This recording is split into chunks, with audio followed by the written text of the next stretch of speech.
Hi friends, welcome to Healthy Cooking Channel. இந்த வீடியோல நம்ம இன்னைக்கு சுவையான சுட்ட கத்திரிக்காய் குழம்பு எப்படி செய்யலாம்னு பார்க்கலாம். சாதத்துக்கு அட்டகாசமான காம்பினேஷன். வாங்க எப்படி செய்யலாம்னு பார்க்கலாம்.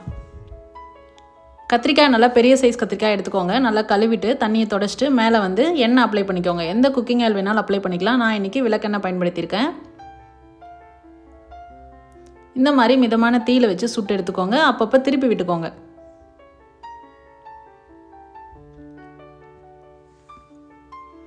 பாருங்கள், இப்போ எல்லா பக்கமும் நல்லா வெந்து தோலெல்லாம் நல்லா கருகிருக்கு. இப்போ இது ஒரு பிளேட்டுக்கு ட்ரான்ஸ்ஃபர் பண்ணிவிட்டு நல்லா ஆற விட்டுட்டு தோலை உரிச்சு எடுத்துக்கணும். நம்ம அந்த மாதிரி பேன் இல்லை அப்படின்னா நம்ம இந்த மாதிரி வடைக்கம்பியில் கூட குத்திட்டு நல்லா சுட்டு எடுத்துக்கலாம். நல்லா ஆறுனதுக்கப்புறமா தோல் உரிச்சிங்கன்னா கொஞ்சம் ஈஸியாகவும் வந்துடும். தோலை உரிச்சிட்டு அதோட அடிப்பகுதியை வெட்டி விட்டுருங்க. இப்போ கத்திரிக்காய் ரெடி ஆகிடுச்சு. இதை நம்ம ஒரு பவுலுக்கு ட்ரான்ஸ்ஃபர் பண்ணிடலாம். கத்திரிக்காய் உள்பக்கம் எல்லாம் நல்லா இருக்கா பார்த்துக்கோங்க. நல்லா பார்த்துட்டு அதுக்கப்புறமா மசிச்சு விட்டுருங்க.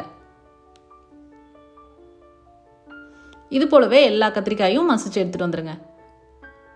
அடுத்ததாக நம்ம தாளிப்பு பார்க்கலாம். கடாயில் 1 டேபிள் ஸ்பூன் அளவுக்கு எண்ணெய் விட்டுக்கோங்க. எண்ணெய் சூடானதுக்கப்புறமா கொஞ்சமாக கடுகு வெடித்ததுக்கப்புறமா நான் கட்டி பெருங்காயம் சேர்க்கறதுனால இந்த ஸ்டேஜில் சேர்க்குறேன். நீங்கள் தூள் பெருங்காயமாக இருந்தால் லாஸ்ட்டாக சேர்த்துக்கோங்க.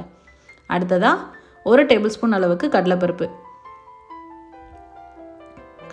கொஞ்சம் வறுபட்டதுக்கப்புறமா காரத்திற்கேற்ப காய்ந்த மிளகாய் நான் 6-7 மிளகாய் சேர்த்துருக்கேன். மிளகாயோட காரம் கம்மியாக இருக்கும் எனது, அதனால் நான் கம்மியாக சேர்த்துருக்கேன். உங்களுக்கு காரத்துக்கு ஏற்ற போல் சேர்த்துக்கோங்க.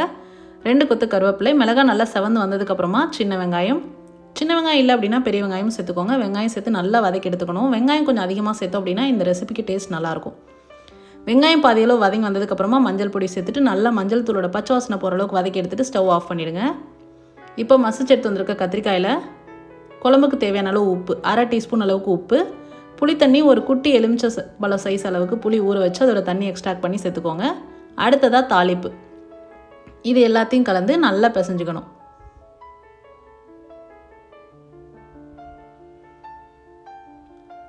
இப்போ உங்களுக்கு உப்பு, புளி, காரம் எல்லாமும் செக் பண்ணிக்கோங்க. செக் பண்ணிட்டீங்க அப்படின்னா கமகமான வாசனையோட சூப்பரான சுட்ட கத்திரிக்காய் குழம்பு ரெடி. சூடான சாதத்தில் வச்சு பரிமாறணும் அப்படின்னா சைட் டிஷ் எதுவுமே தேவையில்லைங்க. அவ்வளோ சூப்பராக இருக்கும். ட்ரை பண்ணி பாருங்கள் ஃப்ரெண்ட்ஸ். ட்ரை பண்ணி பார்த்துட்டு உங்களை கமெண்ட் மறக்காமல் சொல்லுங்கள். இது போன்ற ஹெல்தி ரெசிபீஸ்க்கு மறக்காமல் ஹெல்தி குக்கிங் சேனலை சப்ஸ்கிரைப் பண்ணுங்கள். இந்த வீடியோ உங்களுக்கு பிடிச்சிருந்தா லைக் பண்ணுங்கள், ஷேர் பண்ணுங்கள், கமெண்ட் பண்ணுங்கள். தேங்க்ஸ் ஃபார் வாட்சிங்.